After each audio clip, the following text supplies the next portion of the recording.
안녕하십니까. 비뇨기약 TV 용입니다. 얼마 전에 진료실에서 발기부전과 약간의 배뇨 증상을 호소하는 30대 남성이 한 분 오셨는데 아주 깜짝 놀란 결과를 봤어요. 검사해 보니까 잔뇨도 많고 방광이 완전히 기능이 없어져서 패드를 하고 잘 정도로, 그러니까 기저귀를 하고 자는 거죠. 30대 남성이 그 수면 장애도 심하고, 그 하루의 그 일과를 보니까 이제 강박적으로 이제 물을 마시는 정신과적인 문제가 있어서 정신과로 이제 의뢰를 하게 된 경우가 있었는데요.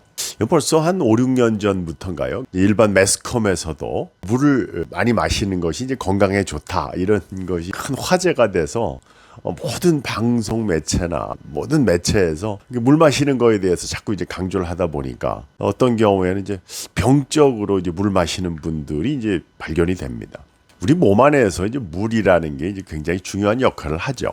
체온 조절이나 우리 혈액 자체가 이제 수분이기 때문에 체액을 유지하는 이 대사, 이게 노폐물 이런 관련된, 저희 비뇨기과 의사들이 소변 양에 대해서 관심이 많다 보니까 대사 관련돼서 관심이 많고, 또 환자분들에서는 물 마시는 게 이제 노화 방지되고 다이어트에도 좋고 피부 탄력에 좋고 변비 예방에도 좋다, 이런 것 때문에 해당 안 되는 사람은 없으니까 관심이 많아졌던 것 같습니다. 성인이 되면 한 60%는 이제 수분이니까 나이 들면서 조금씩 줄어들긴 하지만 우리 몸의 항상성을 유지하는데 이제 수분을 일정하게 유지하는 게 중요한 거는 사실입니다. 우리가 이제 기본적으로 배설되는 양이 있으니까 땀으로 배설되거나 대소변으로 배설되고 호흡으로 배설되는 이제 수분 양을 계산할 때 성인이 거의 2리터 가까운 음식물과 섭취하는 수분을 제외하고도 한 하루에 8잔 이상의 물을 마셔야 된다, 이런 게 일반인들을 대상으로 널리 알려져 있습니다. 진료실에서 만나게 되는 중년 이후의 환자들인 경우에 젊고 건강한 성인하고 다르게 심혈관계 또는 신경계, 우리 자율신경 장애를 가지신 분들, 그 외에 이제 비뇨기계 질환으로 주간 야간 빈뇨, 야간 단뇨증,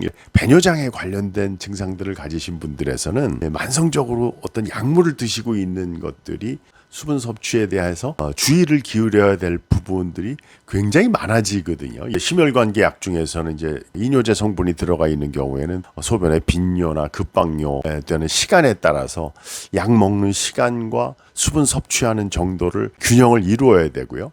특히 야간 단뇨증, 야간 빈뇨, 야간뇨에 대한 치료, 기본적인 수분 섭취에 대한 교육이 굉장히 중요하기 때문에 저녁 식사 이후에 수분 섭취에 대해서 굉장히 자세하게 설명을 드리게 되는데, 그 내과 질환 가지신 분들 중에서 이제 음식 섭취 이후에 아침에 공복, 식후 수분 섭취에 따라서는 이제 위장 장애가 일어나는 분들도 있거든요. 내가 내과적인 순환기 내과든 소화기 내과든 비뇨기과 진료를 받으시는 비뇨기학과 환자분들이든 간에 내가 만나고 있는 의사에게 나의 수분 섭취에 관한 질문을 했을 때 요약된 가장 적합한 답변을 해주시는 선생님 의견을 잘 들어서 그 전체적인 균형을 맞춰서 수분을 섭취해야 된다는 게 이제 중요한 면입니다. 비뇨기과 약물 중에서는 최근에 강조가 되고 있는 게 야간 단뇨증 때문에 그 항이뇨 호르몬제를 드시게 됐을 때 저녁 식사 이후에 자칫 그 수분 섭취를 제한을 잘못하면은 정신이 혼미해지시고 전해질이 나빠져서 혈중 나트륨 농도,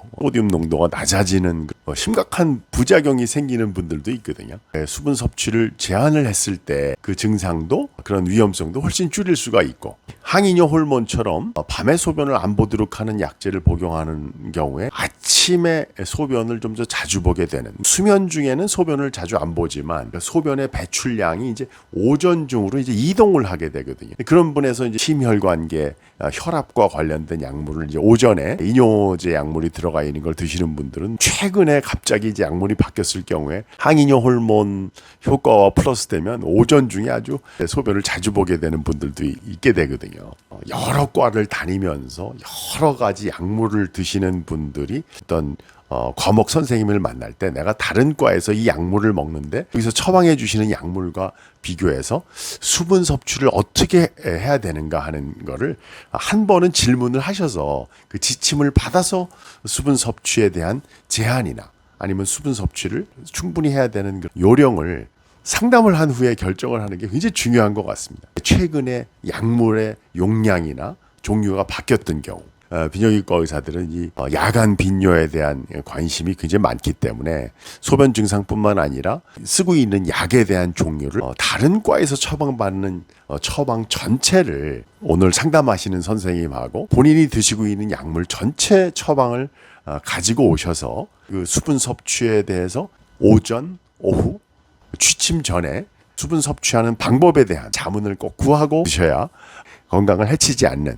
나에게 꼭 맞는 물 마시기 방법을 본인에게 가장 적당하고 합당한 물 마시는 방법을 찾으실 수가 있겠습니다. 비뇨의학 TV 이용이었습니다.